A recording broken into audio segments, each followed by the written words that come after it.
Hi guys, it's me, Christine Babao, and thank you for subscribing to my channel. I just wanted you to know before I post the main video that I'm posting this video because mental health is one of my advocacies. I embrace it because it is something close to my heart.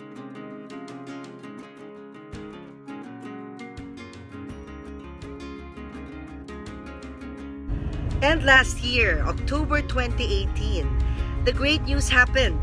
The mental health law was passed and we held a celebration called Tagumpay Nating Lahat at the 55 Events Place on October 12, 2018. So as we celebrate mental health awareness this year, October 2019, let me share with you the highlights of last year's Tagumpay Nating Lahat. Yeah, morning.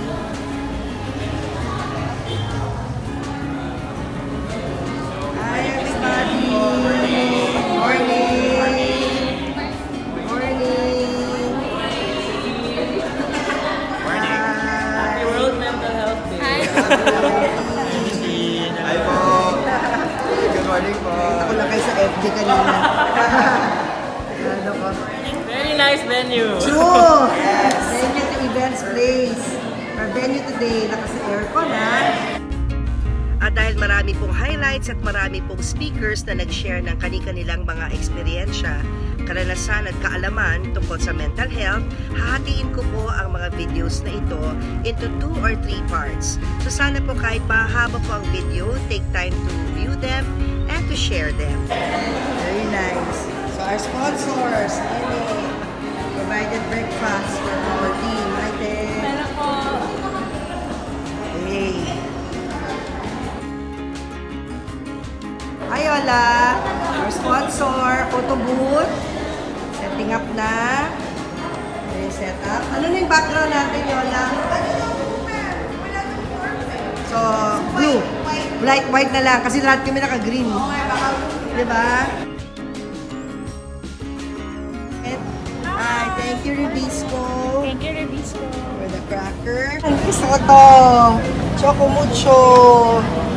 Hi. Then of course, aqua soft. Hi. Our only water. Kaya we asked our attendants to bring their own lalagyan ng water, diba? Para hindi tapon ng mga cups. Ganda, laki. Very nice. Very, spacious.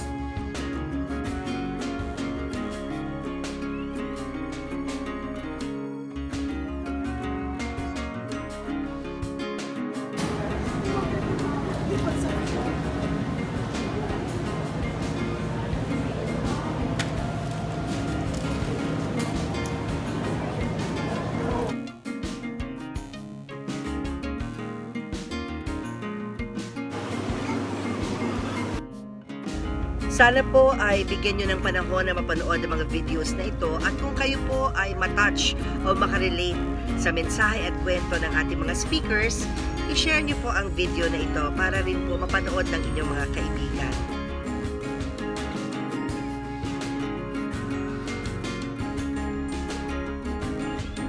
At kung hindi man po kayo naka-attend last year sa ating event, magandang mapanood nyo rin ang video na ito dahil parang nakapunta na rin kayo kapag napakinggan nyo yung mga speeches. At hindi lang yon, malaking tulong to para lubos na maintindihan nyo kung ano ang mental health law.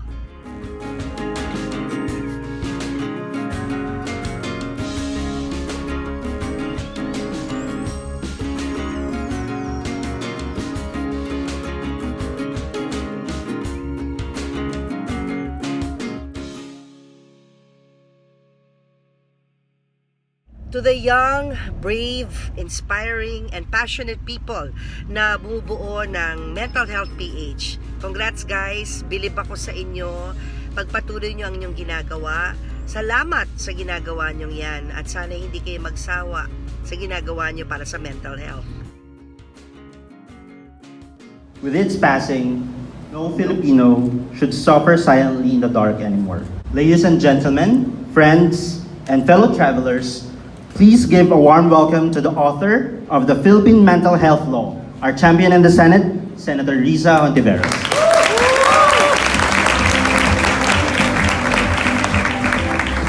Salamat, Gilbert. Magandang umaga po sa inyong lahat. Magandang umaga. I'd like to greet, first of all, Mental Health PH. Palakpakan po natin. Asek Rosario Vergere ng DOH. Mental Health PH Advisor Dr. Ronald Castillo. PPA's Dr. Luz Katigbak. Isa sa maraming doktor na tumulong talaga sa pagpasa ng batas na ito. PAP's Dr. Ron Resurreccion. PGCA's Father Teodulo Gonzalez, SJ. Miss Christine Bersola Babaw, na una pong nag-message sa akin tungkol sa event na ito. At syempre ang aking co-author at Kabaro Fellow Woman Legislator, Representative Chiqui Puno. Dr. Gundo Weiler at yung kanyang mga kasama from the World Health Organization. Mr. Roy Dahil ng Mental Health PH. To all of our partner organizations who worked so hard with us throughout this campaign, and to everyone here this morning, thank you for coming out on Mental Health Month to celebrate this victory together. I can't stress it enough. This really is a momentous occasion. This is the first time in our country's history to have a true national policy on mental health. From now on, there will be a budget specifically intended for mental health programs and for the training of mental health professionals so that they can better give help to those who need it. Mental health will now be a feature of our educational system so that the stigma that people have unjustly lived with for so long can finally be broken. As many of us here know, mental illness and our struggles with it are real. Even in the 21st century, depression, for example, isn't taken seriously by many. It's either dismissed as a slightly above average case of sadness or used as a catch-all phrase for people who don't really have it. Either way, both stereotypes only contribute to the confusion, and the consequences are only all too real. According to the World Health Organization, more than 300 million people suffer from depression around the world, and depression has been cited as the leading cause of disability worldwide. The same organization also says that many of those who suffer from depression don't get the care they need. The WHO estimates that in high-income countries, 50% of those who suffer from depression don't get the care they require. The figure jumps to 80 to 90% in low-income countries. And there are economic costs to depression too. Estimates from the WHO peg lost productivity due to depression to be at $1 trillion per year. Even in a culture as hospitable and giving as ours, there is still a ball of denial, dismissiveness, and rejection. It's never been trivial. Human suffering is nothing to laugh about. And now, the promise of hope is here. And this is not the work of any one person or group. This was the result of efforts from government, our dear advocacy groups, and the families of people with mental health needs who all invested the time to make this day happen. Thanks to you, we didn't just protect the present, we will look after future generations of Filipinos. And this is where I'd like to say that our work together is really just beginning.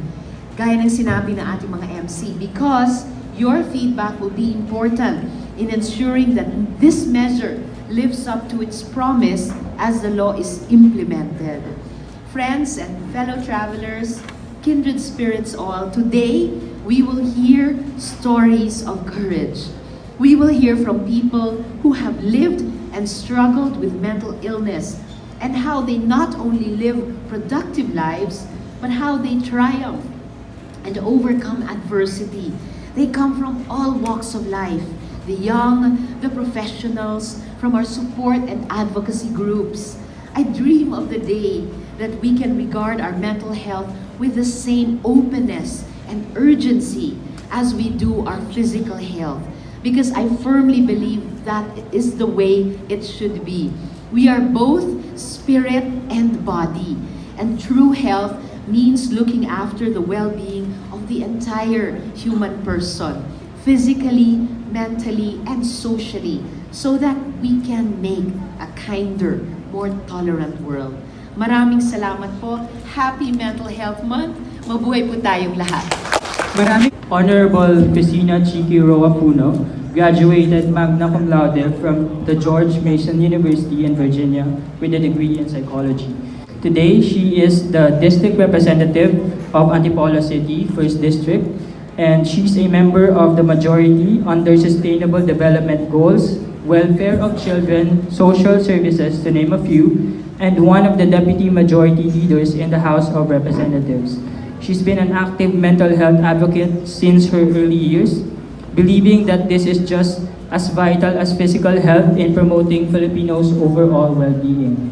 She's one of the principal authors of the National Mental Health Law. It's an honor to have her with us today. Let us all welcome Representative Chiqui Puno. Maraming salamat, JB. Galing kay Maring Tintin lahat yan, ano? Hello, Mars! I'm so happy to be here for so many reasons. And I think most of all, or first of all, because I'm reunited with one of my very good friends from way back. It's a reunion for me and your lead convenor. At ang taong abala, si Tintin Bersola. Inuna ko na talaga. Thank you, Yara. Love you. Thank you. Happy Mental Health Day. 2 days ago yon, pero we'll celebrate it for the entire week, di ba? Happy Mental Health Day, October 10, but we are here all together for the same reason. Happy ba kayo? Yes! Yan! Very happy. You know, I love this place. We're talking about this place kami ni Senator Rissa. Parang sarap ng, ang ganda ng aura. Tapos yung mga ngiti ninyo, at yung mga taong sumasalubo. Si Naiko at si Abner, ang ating mga napaka-energetic na host. Diba? Everything, I mean, you're starting off on a very, very good note, and I hope it's going to be this kind of a mood for the rest of the day for all of us. Right away, no, congratulations, because this is such a great event that you put together, and I really am so glad and honored to be part of it. Of course, I'm thrilled because I'm reunited with my partner in crime for many things, Senator Rissa Hontiveros. Nagkakataon talaga na sa karamihan ng mga manuhalang batas ko sa kanya din. So, madalas kaming nagkakatugma at nagkikita rin. I guess it makes sense because we have the same advocacies. And so we celebrate together the passage of the Mental Health Act. We both really pushed for it, and we are happy that ako a year ago, personally, in the case of Congress, it was October 10, 2017 when it passed on second reading, yung pinakamahirap ipasa sa Kongreso. Kaya talagang landmark ang ating World Mental Health Day. And here we are now, coming to you, talking to you about the things that we can all do together to make sure that we are a healthier country in every way, holistically. Ang kontribusyon namin ni Senator Rissa, ayan na, nagkatotoo na at binabantayan na lang natin ang implementasyon. Clear to me why I ended up in Congress. It's because there was a mental health law that has been waiting to be passed for 30 years, and it was going to happen during my term. Yun pala yun. Yay! Kaya, masaya tayong lahat. And napapaisip din ako kung bakit nga ba, why this affinity or why this advocacy? Why is this so close to my heart? It was also probably the reason why I took up psychology in school, but going back to when I was a kid, I think for some reason, those who are marginalized physically, mentally, emotionally, yung mga hindi madaling mag-integrate sa society, yung medyo mahiyain, kakaiba, yung mga ganong personality, for some reason malapit sa akin. And I feel na nalalapit din ako sa kanila. And then growing up, napapansin mo na it is not necessarily the case with everyone, na many people shy away from those that they don't understand very well. Na hindi maraming tao ang komportable o hindi natatakot o hindi nahihiyang makasalimuho sa mga taong iba. Sa mga taong may iniinda, whether it's physical, mental, emotional. And I found that this is something that I guess was God-given. Hindi ako natakot, hindi ako nahihiya. In fact, siguro I go out of my way to understand it better. And this is probably why also I am now advocating what I advocate and doing what I do, because maybe there is more that we need to address when it comes to the needs of those who are marginalized in a way, those who need this special attention. And then we find out, and I know you also know this from all the studying that you do, now those who have emotional needs or those who have mental health issues and conditions, hindi marginalized, hindi kakaunti. In fact, 1 out of 5, if statistics will prove, and I would venture to say, all of us at some point or another will have to deal with some kind of mental health issue, di ba? And extend to that, these are things that I learned along the way. If not us, siguradong meron kayong kilala, somebody very close to you, or somebody who is very close to you, loves very dearly. There will always be a connection to somebody with a mental health condition. And that is why it is really important that we make the kind of noise that it seems we are making now. I think it is also a sign of the times. We have a lot of young people who are very active in this advocacy, in this fight. And I think that is a big plus. Kaming mga mas medyo nakakatanda sa inyo, we learn every day from you, from your dynamism, from your energy, from what you have to offer, from your fearlessness, because you all are willing to say much more than maybe we were in the past. That is important because when it comes to mental health, we have to deal with something we call stigma, di ba? Yung ayaw pag-usapan kasi nahihiya, natatakot, all of that. Mas bold na at mas matapang na ang mga kabataan ngayon. So sana lahat ng mga medyo natatakot pa o nahihiya pa ay magkaroon ng lakas ng loob. Hello! Yan! Pampagising ba? One of the most important things, I guess, if we talk about what is salient in the Mental Health Act that we put together, it is an information campaign that we want to happen, and not only to be led by the government, but also by all of us, by all of you.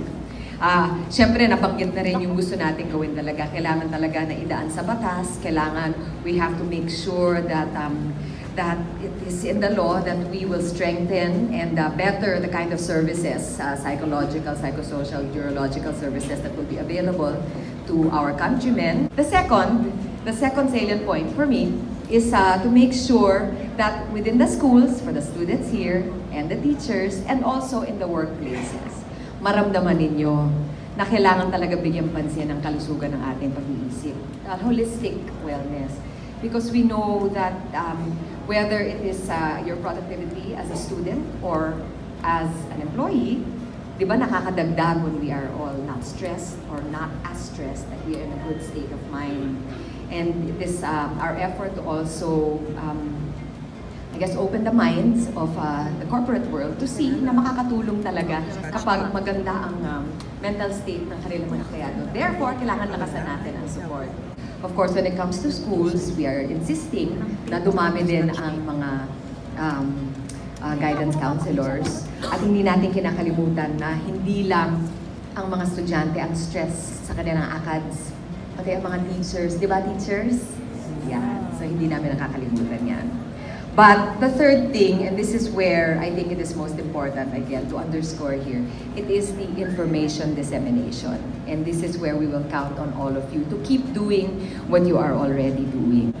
Ang mga natutunan ko po dito sa aking pagiging representante ng First District ng Antipolo in the past 3 years, kapag bumababa po kami sa distrito, nakikita po namin talaga na merong mga batang nakatali sa mga upuan o kaya sa dingding sa bahay nila dahil merong learning disability na hindi nakokorek. Di malaman ng nanay kung paano, ano bang gagawin. Kasi gagala daw kung hindi itali. Tali na lang para hindi siya maaksidente or walang mangyari. Kung hindi naman, meron tayong mga bata nakikitang gumagala nga, na wala na lang, hindi na lang pinapansin or hindi na lang natutulungan kailangan dahil hindi rin alam ng tao kung anong gagawin. We have people coming to us asking for burial assistance because nagpakamatay ang anak nila, hindi nila alam kung bakit. These are common occurrences in the most common Filipino. So, ang kalaban nila is yung impormasyon, yung malaman nila kung ano nga ba itong mental health at malaman nila that there is help out there. And that is why I'm counting on all of you, on all of us, to make sure that we make it our personal mission to let everybody know what the importance of mental health. Because as we all said, and as I wrap up, because I know you have a lot that you need to tackle today, it is our battle cry. It has been for the past 3 years. Repeat it after me. There is no health without mental health. Thank you so much for invitation. Good morning.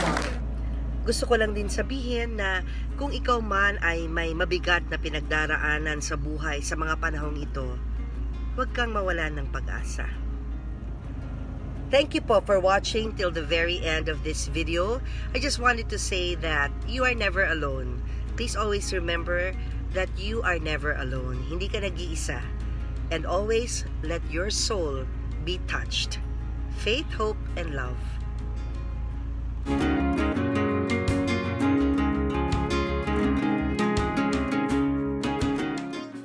Hello everyone, this is Maine Mendoza, and just a reminder for all of us. Mental health awareness is essential not just today, this week, this month, but every day. So to those who are suffering from any kind of mental illness, please do not be ashamed or afraid to seek help from professionals. It's completely normal, and it's okay to be on medications.